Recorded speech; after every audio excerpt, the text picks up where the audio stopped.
Good morning, first graders. How are you? Um, I realized that, remember, I had said to you last week that I dropped the ball with sharing more of Junie B. Jones, and I realized that I accidentally deleted our file, so I'm rereading part of it to you. So I'm going to read you guys part 2 today, or chapter 2, excuse me. And that way you have a little bit to enjoy. Okay, so when we left off, Junie had gone to school to meet Mrs., her teacher. She couldn't remember her last name, Mrs. something. And there was conversation about her reading, her taking the bus. And Junie was like, to where? And she was being kind of rude.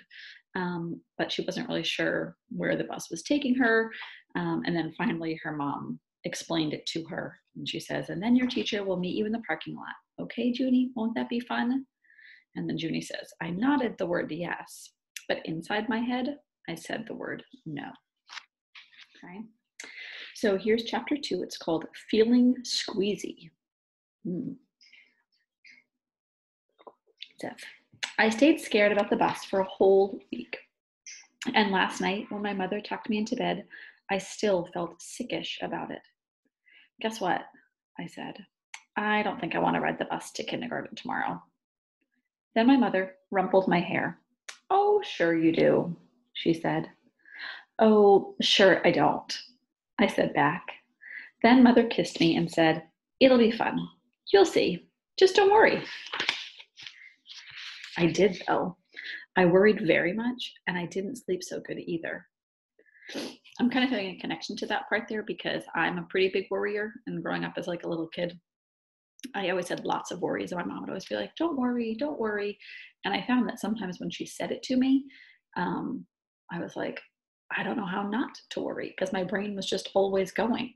And so for me, I always found that sometimes I had these little worry dolls that I would tell my worries to. Or as I got older, I started a journal and I would write my worries down because it felt good to have them out of my head. So Junie says, I did though. I worried very much and I didn't sleep so good either. And this morning I felt droopy when I got up and my stomach was squeezy and I couldn't eat my cereal. So I watched TV until Mother said it was time to go get ready. Then I put on my skirt that looks like velvet and my new fuzzy pink sweater, and I ate half a tuna sandwich for lunch. After that, I ate half of the tuna sandwich for lunch. After that, Mother and I walked to the corner to wait for the bus. And guess what? There was another mother with a little girl there too. The little girl had curly black hair, which is my favorite kind of head. I didn't say hello to her though, because she was from a different street. That's why. Then finally, this big yellow bus came around the corner and the brakes screeched very loud and I had to cover my ears. Then the door opened and the bus driver said, Hi, I'm Mr. Wu. Hop on. And here's the picture. I'm kind of wondering if Junie and this girl will end up becoming friends. It seems like she likes the idea of this little girl. The bus driver certainly sounds nice. Except I didn't want to hop on because my legs didn't want to. I don't think I want to ride on this bus to kindergarten, I told Mother again. Then she gave me a little push. Go on, Junie B, she said. Mr. Wu is waiting for you. Be a big girl and get on. I looked up at the windows. The little girl with the curly black hair was already in the bus. She looked very big sitting up there and kind of happy. Look how big that little girl is acting, Junie B, said Mother. Why don't you sit right next to her? It'll be fun, I promise. And so I got on the bus, and guess what? It wasn't fun. All right, I'm going to read chapter 3 to you also, okay? So we just finished, so Junie B's on. I'm still not quite sure why the bus isn't fun, but she definitely does not seem to like it. I'm also noticing that this book seems to be, when Junie says it wasn't fun, I'm noticing that must mean like that it already happened. So it sounds like this is a story that's being told like this is like a story that happened to Junie B, and now she's telling us about it kind of like after the fact. So it's in the past. All right, so chapter 3 is called The Stupid, Smelly Bus. Hey, what's the title? I wonder if this means it's a big, important chapter. Hold, please. Here we go. So chapter 3, the stupid, smelly bus. The bus wasn't like my daddy's car at all. It was very big inside, and the seats didn't have any cloth on them. The little curly girl was sitting near the front, so I tapped on her. Guess what? I said. Mother said for me to sit here. No, she said. I'm saving the seat for my best friend, Mary Ruth Marble. Then she put her white little purse on the place where I was going to sit. And so I made a face at her. Hurry up and find a seat, young lady, said Mr. Wu. And so I quick sat down across from the curly mean girl, and Mr. Wu shut the door. It wasn't a regular kind of door, though. It folded in half, and when it closed, it made a whoosh sound. I don't like that kind of door. If it closes on you by accident, it will cut you in half, and it will make a squishy sound. Do you guys think that's true? No. But I love Junie B's imagination that she's like convinced that this door will just cut her in half. It sort of is adding to my thinking about her as a person. We only talked about her being kind of a big character. And when she like kind of threw her tantrum about something little, I guess I'm thinking about this word called overdramatic. And overdramatic is when like something happens and like, but it's kind of like size of the problem, right? Like here's what happens, but like Junie's reaction is like this, right? Like if it's something that like this happens, the reaction might be like this too. Like it would match, it would be the same. But Junie seems someone who's over dramatic where her reactions are pretty big, or like you just don't need them that big. So like that she's like making a face at the girl, that she thinks the door is going to cut her in half. She just seems a little over dramatic. The bus made a big roar. Then a puff of black, smelly smoke came out of the back end of it. It's called bus breath, I think. Mr. Wu drove for a while. Then the brakes made that loud, screechy noise again. I covered my ears so it couldn't get inside my head. Because if loud, screechy noises get inside your head, you have to take an aspirin. I saw that on a TV commercial. Then the bus door opened again, and a dad and a boy with a grouchy face got on. The dad smiled. Then he plopped the grouchy boy right next to me. This is Jim, he said. I'm afraid Jim isn't too happy this afternoon. The dad kissed the boy goodbye, but the boy wiped it off his cheek. Jim had on a backpack. It was blue.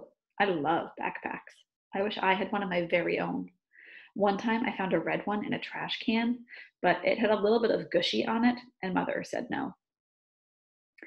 Jim's backpack had lots of zippers. I touched each one of them.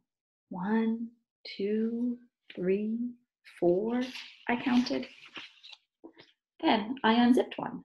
Hey, don't, yelled Jim. He zipped it right up again. Then he moved to the seat in front of me. I hate that, Jim. See again, right? Don't you think it a little bit? Like she touched his stuff.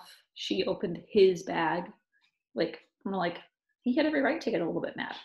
I don't know that I would have yelled at her. I would have been like, hey, don't touch my stuff. But it's funny that Junie B's like, I hate him. He won't let me snoop in his backpack. After that, the bus kept stopping and starting, and lots of kids kept getting on. Loud kids. And some of them were the kind who looked like meanies. Then the bus began getting very noisy and hot inside, and the sun kept shining down on me and my fuzzy, hot sweater. And here's another thing.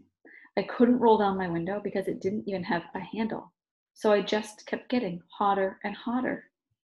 And it smelled in the bus too. The bus smelled like an egg salad sandwich. I want to get off of here, I said right out loud, but nobody heard me. I hate it on this stupid, smelly bus. Then my eyes got a little bit wet. I wasn't crying though, because I'm not a baby, and that's why. After that, my nose started running, only the bus didn't have a glove compartment, which is where you keep the tissues, of course. So I had to wipe my nose on my fuzzy pink sweater sleeve. Then I stayed on the bus for about an hour or 3 until finally I saw a flagpole in the playground. And that meant we were at kindergarten. Then Mr. Wu drove the bus to the parking lot and stopped. I jumped up very fast because all I wanted to do was get off that stupid, smelly thing. So she's finally there. She said Mr. Wu drove the bus into the parking lot and stopped. I jumped up very fast because all I wanted to do was get off that stupid, smelly thing. Only guess what? Jim pushed right in front of me, and the curly mean girl did too. And then people started squishing me real tight, so I pushed them away, and they pushed me right back. That's when I fell down, and a big foot stepped on my skirt that looks like velvet. Stop it! I yelled. Then Mr. Wu hollered, "Hey, hey, hey, hey," and he picked me up and helped me off the bus. It's making me think there's a picture here that goes with it. You can see her kind of getting smushed here. But it's making me think about like when we get on and off the bus, like when we went to Scammon Farm, and when we went to ice skating, and how we were talking about like how you always let like the person in front of you get off, like the seats in front of you always get off before you do. So like they go, the next person goes, the next person goes. Then finally when you get to go, sounds like they haven't really had that conversation with Junie's school. So Mr. Wu picked her up and helped me off the bus. Mrs. was waiting for me, just like my mother said. "Hi, I'm glad to see you," she called. Then I ran over to her and I showed her the big footprint on my skirt that looks like velvet. "Yeah, only look at what happened. I got stepped on, and so now I'm soiled." Soiled is like another word for dirty. Mrs. brushed it. "Don't worry, Junie," she said. "It'll come off." After that, I just folded my arms and made a frown. Because guess what? She forgot my B again. And that's the end of chapter 3. So, guys, I got to be honest. I hope that none of your kindergarten experiences or your first grade experiences or your second grade experiences, Junie's having a really rough start, I think. She doesn't seem like she likes it there. She does not like how she's getting to school. And I think she feels like things aren't really going her way.